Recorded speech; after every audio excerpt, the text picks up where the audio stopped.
Salut, c'est José Cruz, comédien humoriste. Et aujourd'hui, je suis avec vous pour répondre à une interview en direct pour Lisboète Magazine. Et pour faire cette interview, je suis à distance avec Nathan, qui, lui, est en direct de Lisbonne. c'est ça, Et moi, je suis en direct de Paris. c'est ça. Alors José, quel genre de gamin étiez-vous, petit? Ah, alors je dois faire confiance à mes parents. Apparemment, j'étais un garçon à la fois timide et plein de vie, plein d'entrain. Je jouais beaucoup tout seul, j'inventais beaucoup de jeux, je m'inventais un monde imaginaire très très fort. Et j'étais capable de jouer des heures et des heures tout seul en inventant mille et une histoires et des personnages. Et à côté de ça, à l'école et dans les cours de récréation et dans les activités sportives collectives, j'étais quelqu'un de très timide. Et vos parents, justement, auraient-ils préféré un fils médecin ou un style de carrière? En tout cas, au début, ils auraient espéré. C'est pas qu'ils auraient espéré, c'est qu'ils espéraient que j'ai une meilleure vue que eux, moins difficile, c'est surtout ça.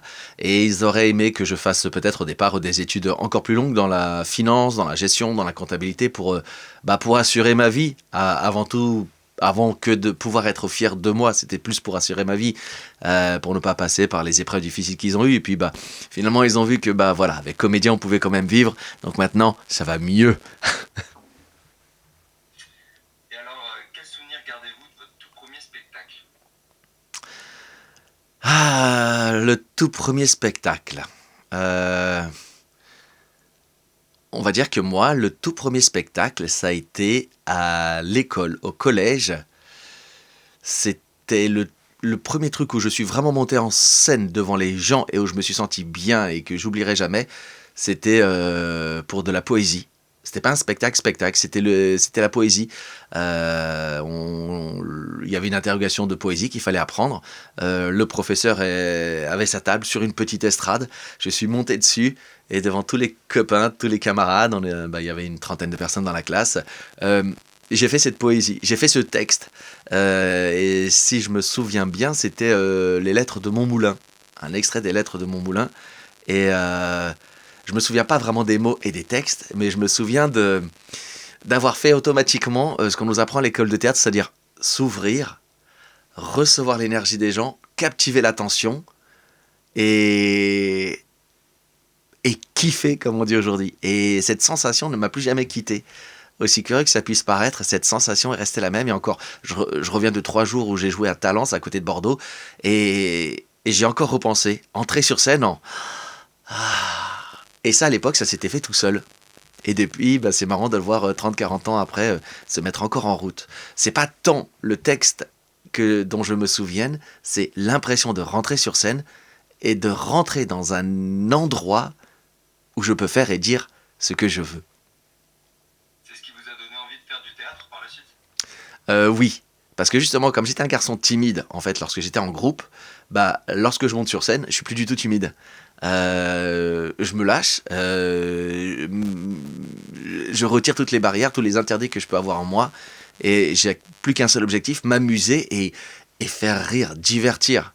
Et si je devais revenir à cette aventure, cet épisode de poésie à l'école, c'est ce qui s'est passé. J'avais réussi à captiver l'attention de tous mes camarades, alors qu'on était une classe très, très, très pas très sage. Et tout le monde avait écouté, c'était assez incroyable. Et déjà, du coup, à l'époque, les profs commençaient à dire ah, tu devrais faire du théâtre. Et quelques temps après, la professeure de langue portugaise du collège a convoqué mes parents pour dire que j'étais pas très attentif, mais que par contre, dès qu'il fallait réciter devant tout le monde et raconter les histoires, José devrait faire du théâtre. Alors, pouvez-vous me raconter un incident extraordinaire qui est survenu pendant un de vos spectacles? Un incident extraordinaire qui est survenu dans mes spectacles. Des incidents extraordinaires, il y en a eu un qui est pas extraordinaire, mais voilà, ça montre qu'il y en a régulièrement et qu'il faut vraiment s'attendre à tout et en même temps ne rien préparer. C'était il y a 2 mois, je jouais sur la scène du théâtre du Gouvernail où je joue à Paris. Juste avant moi, il y a un spectacle. Il y a un spectacle et avec une comédie où les gens se disputent, s'aiment et donc se jettent des verres d'eau au visage, sauf qu'ils n'avaient pas mis de l'eau dedans, ils avaient mis des sodas. Donc les sodas, quand ça tombe après sur la scène, ça sèche et surtout ça colle, ça laisse le sucre, tout ça. Et donc après, ils n'ont pas nettoyé la scène. Et moi, quand j'arrive sur scène pour jouer derrière, je rentre sur scène, je suis avec mes baskets, je rentre sur scène, ça colle.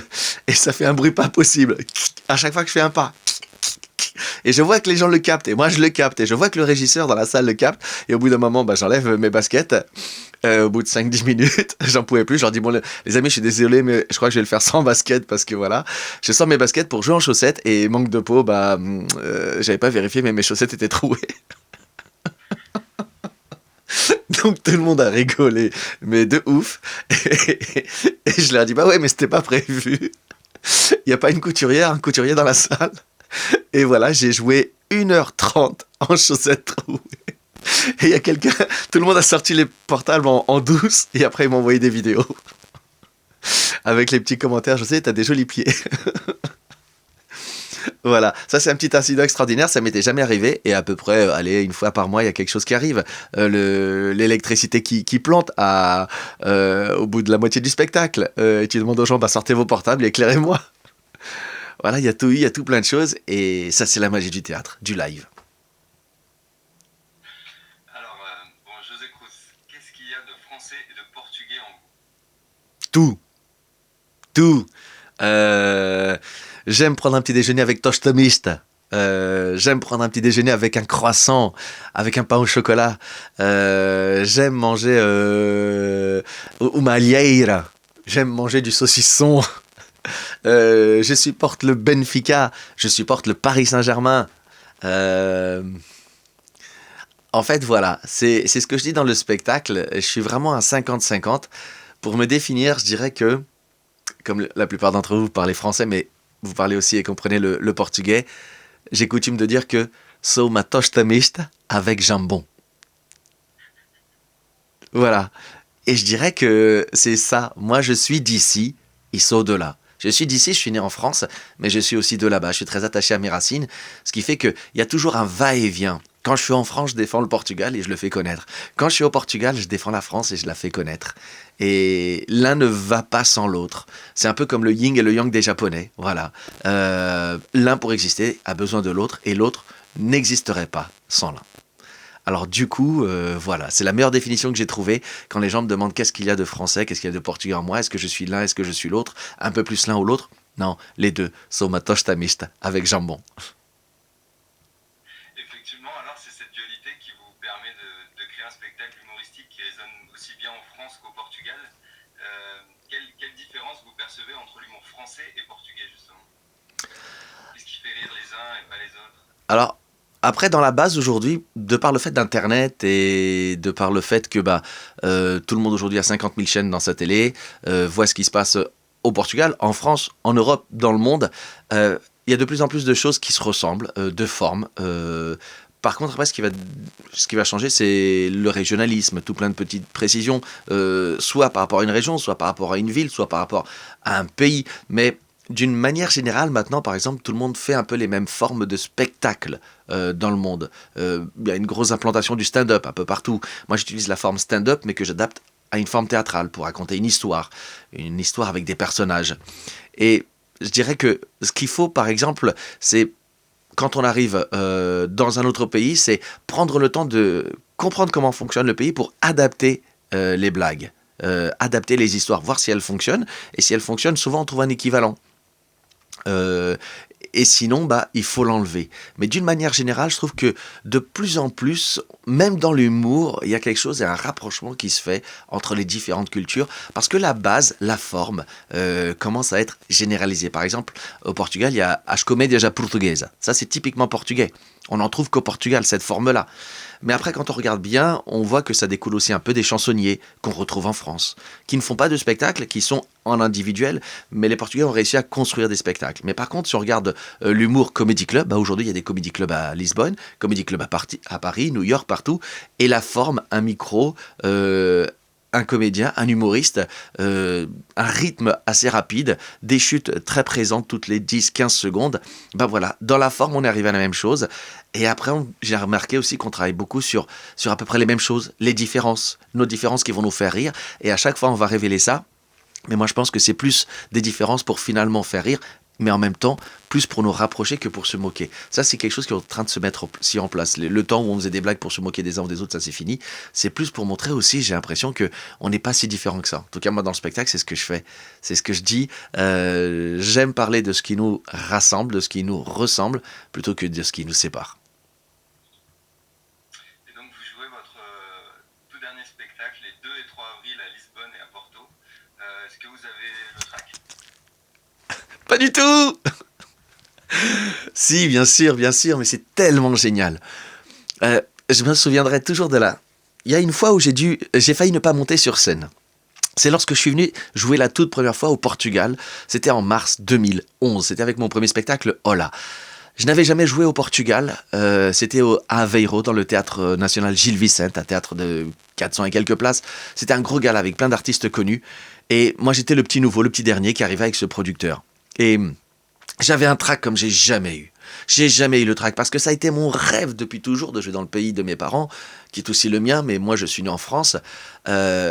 C'était en langue portugaise et au moment de monter sur scène, je me suis dit mais non, c'est pas possible.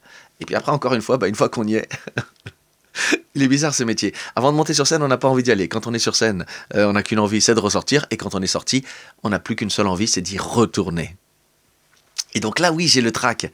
Mais il y a tellement de joie, tellement de bonheur parce que ça veut dire qu'il y a tellement de travail qui a été accompli et que la première tournée de 2011 n'était pas juste un feu de paille. Là, ça va être la 4e, 5e fois que je reviens dans un magnifique théâtre, le théâtre dont j'ai rêvé, le théâtre Villaret. Quand je suis venu la toute première fois faire des repérages au Portugal en 2010, je rêvais du Villaret. Je l'avais visité. C'était le théâtre où je voulais jouer. Et ben voilà, il m'aura fallu 14 ans pour venir jouer dans ce théâtre. Donc j'ai le trac. Je suis angoissé, mais en même temps, je suis tellement content. À la fois, j'ai hâte que ce soit demain. La salle n'est pas encore pleine, c'est très bien parti. Mais si je pouvais, j'aimerais venir 4-5 jours avant pour répéter dedans, pour sentir l'ambiance, sentir la ville, sentir le public et jouer plusieurs fois. Mais bon, il n'y aura qu'une seule fois, mais ça va être génial. Donc beaucoup d'angoisse, beaucoup de peur, mais une excitation, une joie incroyable. Depuis le jour où on a signé. Je suis heureux. Estou muito feliz. Vous aimez Lisbonne? Si j'aime Lisbonne. Mon père est du Nord Bragança et ma mère est du Sud Lollet. Et moi, je suis tombé amoureux de Lisbonne. Je ne saurais pas expliquer, mais j'avais 18-19 ans. J'étais avec un pote, on passait des vacances au Algarve. Tous les soirs, on allait en boîte de nuit. Au bout d'un moment, les boîtes de nuit du Algarve, ça nous a fatigués parce qu'on les avait toutes faites. Alors, on se dit un soir, on prend la voiture. On avait loué une Fiat Panda, la voiture la plus pourrie, mais parce que la moins chère. Et on se dit, viens, on va faire un tour Lisbonne. Et on va dans une boîte qui s'appelait, je ne sais pas s'il existe toujours, Alcantara Mar. La boîte de l'époque. On part vers 10-11 heures. On arrive à Lisbonne à 1h, 1h30, un truc comme ça. On gare la Panda sur les quais. On va en boîte. On se réveille, on se lève le lendemain. On avait un peu dormi en boîte vers 4-5 heures aussi. On se lève, on va manger un cachorro sur les quais de Lisbonne. Et comment dire, j'ai vu le soleil se lever sur Lisbonne. J'ai compris c'était quoi au Mar de Palha, que j'avais utilisé, travaillé à l'école en langue portugaise. J'ai vu les Lisboètes partir le matin au travail, prendre le ferry, débarquer no Cais do Sodré. J'ai vu des gens manger des escargots, des tremoços en fin de matinée. Et comment dire, j'ai pris le tramway. Je me suis baladé un peu, il faisait chaud. Et je suis tombé amoureux de cette ville. Je suis monté jusqu'au château Saint-Georges. À l'époque, il n'y avait pas encore trop d'Airbnb, c'était il y a une vingtaine d'années. Je voyais des vendeuses de poissons sur le pas de leur porte. Oui, j'ai vu ça encore. Et comment dire, cette ville qui était à la fois moderne et un pied dans le passé, enracinée dans son histoire, foi, comme se dit en portugais, amor à primeira vista. Ça a vraiment été un coup de foudre. Et depuis, je rêve d'avoir un pied-à-terre à Lisbonne. J'adore Porto, hein. Je vais aussi aller jouer à Porto. Mais Lisbonne, il s'est passé quelque chose de particulier.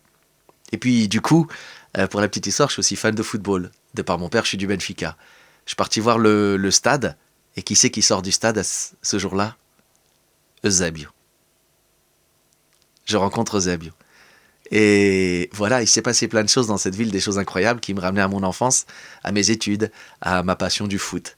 à une vie simple et chaleureuse. J'allais dans un café, tout le monde me parlait, tout le monde captait que j'étais pas portugais. Enfin si, tout le monde captait que j'étais portugais, mais en vacances.